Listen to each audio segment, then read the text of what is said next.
It's exhausting living in a world where our pain is constantly minimized, where the system built to deliver justice turns its back on us over and over again. As a Black woman, I've watched too many times as our lives are treated like they hold no weight, like our suffering is just another inconvenience to be brushed aside, and it cuts even deeper when the one responsible for our pain is a white man, because suddenly the system finds compassion, leniency, and excuses. They hesitate, they stall, they twist laws and distort facts, not to protect truth, but to protect him. And we're left standing there, mourning, pleading, demanding justice that never fully comes. We see the difference in how fast they move when the victim looks like them. We see the sentences handed out like slaps on the wrist for crimes that would have buried us under a prison if the roles were reversed. We live in a system that was never designed to see us as victims, only as threats. And when we are harmed, violated, beaten, or killed, they ask us to stay calm, to be patient, to wait for a justice that rarely arrives.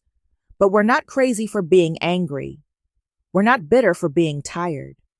What's truly strange, what's deeply disturbing, is how normalized our dehumanization has become.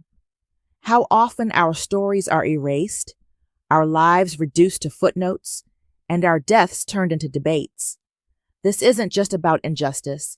It's about survival in a world that keeps trying to silence us. And we owe it to ourselves and to every Black life dismissed by the system to never stop calling it out.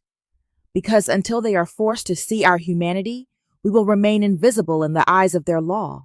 So this 20-year-old high school dropout unalived this young man who was 17 years old, pew-pewed him 15 times in the back while he was sleeping. He was already out on bond. He did this. He got another bond. He got caught with another pew-pew and then got released on bond for that. Racks up another felony charge. And guess what? He's let out on bond once again. Rossi, it's almost as if Harris County's criminal justice system has bent over backwards for James Sotelo. The mother of the teen he's charged with killing wants to know why. Passing of time doesn't mean April Wright is even close to seeing justice in the slaying of her 17-year-old son, Corey Thompson Jr.